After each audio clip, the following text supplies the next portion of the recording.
Hey, you want it? I got it. Let's talk about it. All right, coming to you raw and uncut. Hey, everyone, welcome to the channel. Please don't forget to subscribe, like, share, and leave a comment. Let me know how you're feeling. All right, SmackDown tonight. Oof, 48 hours before Clash in Paris. Man, but I want to give a shout out and congratulations to Cody Rhodes and Brandy on the birth of their new child. So congratulations to them on that.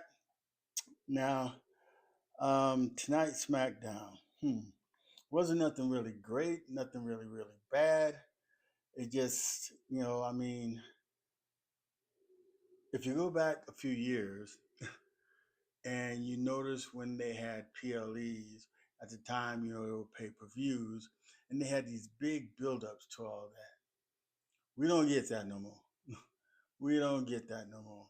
I mean, all we've gotten is bigger prices and stuff at the gate to go in to watch the show, which only may give you 5 matches when used to you might get 6 or 7 matches, and they were all good. But now, and I don't know, Triple H, ooh, Lord, come on, got to get it together. Got to get it together. Got to get it together. But anyway, with that, SmackDown. Okay, it starts out with Logan Paul coming out, talking to the crowd, and they're booing him. Um, I mean, they are really giving him the boo session and stuff. But anyway, he's going around, saying that he's the reason why, WWE is what WWE is and where they're at today. He's like, he's the one that brought them to NXT.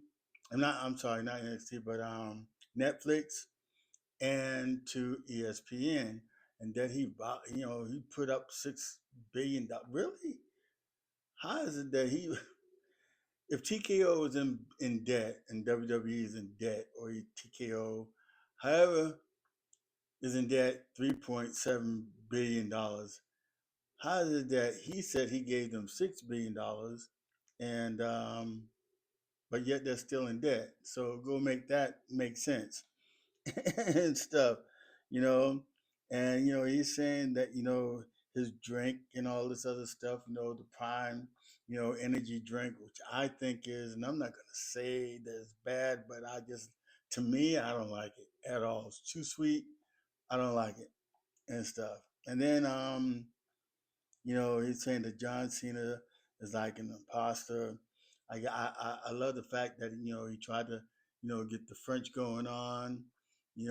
Speaking of French, that was cool and stuff. And then John Cena comes out, you know, um, and basically calls Logan Paul a loser. You know, um, and saying that he's stupid and pathetic and stuff like that, and it's not him who makes anything up as far as the WWE. It's the audience, it's the crowd, because without the crowd, there's no show. Without the people going, there's absolutely zero show.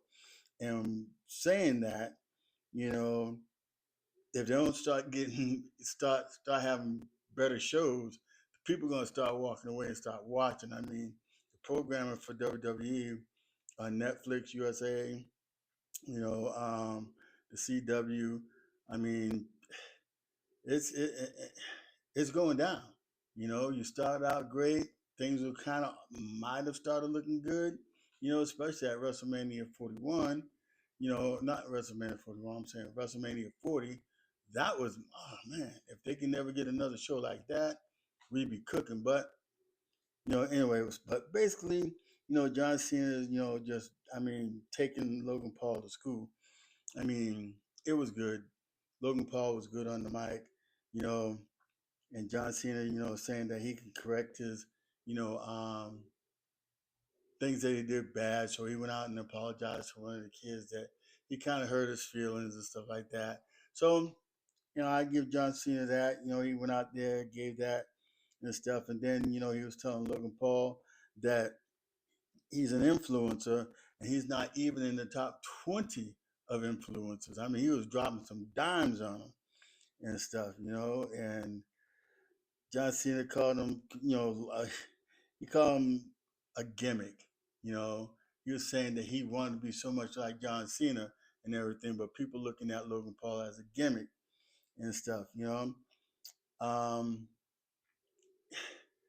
and I see that, but I mean, it's all a work. It's trying to build up, Logan Paul. I'm sure, going down the road and everything like that.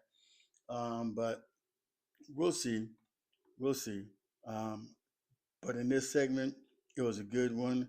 John Cena took Logan Paul to school and and left the ring, basically left the ring. And then we have the Street Profits, backstage um, talking, and they're trying to say that they want to, get their belts back, talking about the Miz and Carmelo Hayes, and so it's cool. And I think the Street Profit, they do their thing and stuff. And then Uncle Howdy comes out and asks him, does Ford's blood runs to Dawkins' blood and everything? Are they connected like brothers and stuff like that? You know, um, and he said that the White Six are, because they're a family. And he said in the end, once they have the match, you're going to find out whether or not you guys are family, basically. So I'm thinking that it's going to be more or less of a heel turn between Dawkins and Ford. I don't know who's going to be, but I was just saying that they need to go on their own separate ways and everything instead of from the Street Profits, to their singles matches, and maybe Montez Ford can win a title. I don't know where they're going to put Daryl Dawkins at, but I know Montez Ford is good. Maybe he could be a world champion. Hopefully they don't do him like they did Carmelo Hayes. Oh man, that was crazy, crazy, crazy. But then we get in the match with Alexa Bliss and Charlotte Flair against Chelsea Green and Alba Fire. But before the match, Chelsea Green attacks Charlotte Flair, takes her knee out. Man, so it's a match now between Alexa Bliss and Chelsea Green, and the match was kind of weird. I mean, it was okay. There was a lot of blotches in the match, and everything. I don't know. I don't know. I guess this is something that I guess will set up for Clash in Paris. See what happens with that. I still don't think that Chelsea Green and Elba Fire will win those tag titles. So, but anyway, in the end, Alexa Bliss rolls up Chelsea Green and gets to 1, 2, 3. Then Alba Fire attacks Alexa. Then Chelsea Green joins in and they beat her up. And then Charlotte Flair comes out and everything. And then they get beat down and stuff. So, Alba Fire and Chelsea are standing saluting over the tag team champions. And that's how that was. I mean, it was a pretty decent match. Could have been better. A lot of There was a few blotches in it, but for the most part, for SmackDown, it was okay, I guess. Then there was a backstage promo with Sami Zayn and stuff, saying that he has full confidence, in the match coming up against Solo Sikoa. Basically, that was it for that. And then you got the Aleister Black film promo, talking about Damian Priest and stuff like that. And hopefully, if these two guys get together, it'll be the last time.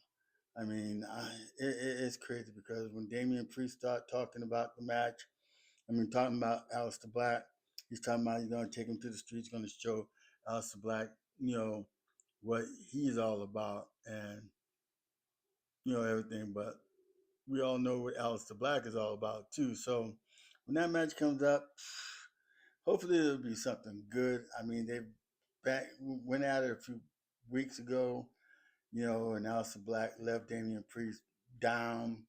I mean, I don't know. it's hard to say what what's going on right now with these matches and stuff. But anyway, and then the writers too. So then we get the Meechin and Kiana James. Man, if you blinked your eyes, the match was over. It was that. It was just that quick. It took them more time to get down to the ring than it did for the time for the match in the ring. So that just sets up, a match with Meechin and Julia. And then Julia comes in and kicks the crap out of Meechin, and then her, they just basically mop the floor with Meechin and stuff. So I guess we'll see that soon because Julia hasn't defended her title. I think maybe once since she won it and everything. So it's time for her to defend it. I'm shocked that it wasn't that Clash in Paris that they have this on. I thought the last PLE that they had, she would defend that title on there, but no, you know. But maybe on SmackDown next week, something with these two and stuff. I don't know, but Meechin did beat Kiana James, so she earned the spot, to go against Julia. So whenever that happens, we'll figure it out and find out. But again, please don't forget to subscribe, like, share, leave a comment. I am looking for 1,000 subscribers. I mean, I'm young in this. Just started my journey in this, and I'm just hoping to get to 1,000 subscribers and just move on. Get better at what I'm doing and stuff like that. So please, and once I get to 1,000 subscribers, I will be randomly picking somebody's name um, and sending them a gift card. So, all right.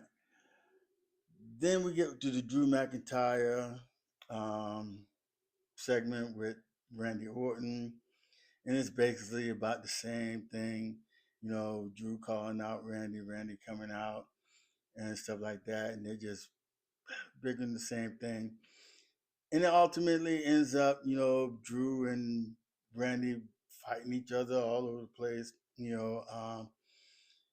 The security comes in, and then from the security, everybody gets an RKO. It, it was all crazy, but you know, can't wait to see when this match gets together. Too. I mean, Drew just saying that Randy is being fooled by Cody Rhodes, and Cody Rhodes, really doesn't mean anything to him and stuff. And that Cody is not a true friend. But anyway, Drew is now, I think, just a basic mid Carter. I mean, he's not doing anything that he should be doing as far as going after one of the main world titles and stuff. But we'll see. Him and Randy's going to have this feud. Hopefully, it's not a feud that's going to go and last forever. You know, um, and then we have Miz and Carmelo Hayes, and Carmelo is telling Miz not to. Hopefully, things don't end up the way that they've gone in the last two matches that they've had, where the Miz stole a couple of matches. And then Uncle Hottie comes out and everything, and he questions their tag team and stuff, and then laughs his way away. And then we come out with the match with the Street Profits against Mellow Don't Miz. It was a decent match. I mean, it was a pretty good match. The ending wasn't what anybody, I'm sure, was expecting, because I'm thinking everybody was thinking that the Miz was going to steal another one from Carmelo Hayes, and then they would have a falling out or whatever case may be. But that didn't happen. Daryl Dawkins and Montez Ford, they win. So now they get the opportunity. I mean, and I don't want to say the reason that they won is because that, the YX6 came out and distracted the Miz or whatever case may be. I mean, people look at it that way, but, they lost. They lost. So it's going to be the Street Profit and the YX6 with the little stare down that they had um, for the titles at Clash in Paris. So that's in about another 48 hours. That's going to happen. And good luck to them. Um, they wasn't on my prediction video, so at this time, I'm saying the Street Profits will get these belts back.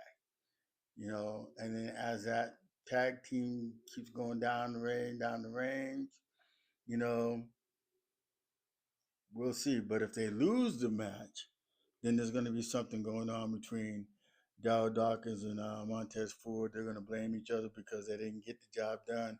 Something's going to happen crazy.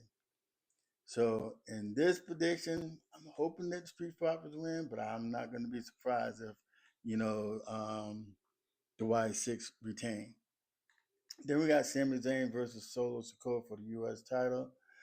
The match was a predictable match and everything. I mean, Sami Zayn's just now going over to SmackDown, but it's weird because Solo Sikoa only have had this title for like maybe 3 months, 2.5, 3 months, somewhere around there. Maybe two or three defenses, but it was to the same people and stuff. I think it was Jacob Fatu and Jimmy Uso, and then now he loses the belt to Sami Zayn. That's crazy, because Sami Zayn before he was looking for a world title, and now he's winning the U.S. title for mid, you know, as a mid Carter. So it is what it is. Um, the MFT tried to come in and interfere with the match. Jimmy and Jacob come out, run them off. Sami Zayn today is your new U.S. champion. And with that, that's it. SmackDown, it was okay. I'll give it a C, just a C. Not even a C plus or C minus, just a C. Things just got to get better. They got to build up these PLEs better than what they are. Hopefully, there'll be, the draft and change up things on SmackDown and Raw. Bring up some of them guys and ladies from NXT, bringing them to the main roster because you got some good ones down there that could probably, make a difference, and stop showing the same matches over and over and over and over and over, you know. So hopefully, Triple H will hear the people saying, or because their numbers are going down and they're going back. But anyway, with that, I thank you for watching. Please don't forget to subscribe, like, share, leave a comment. I thank you. God bless. Deuces. And I'll see you on the next video. Thank you.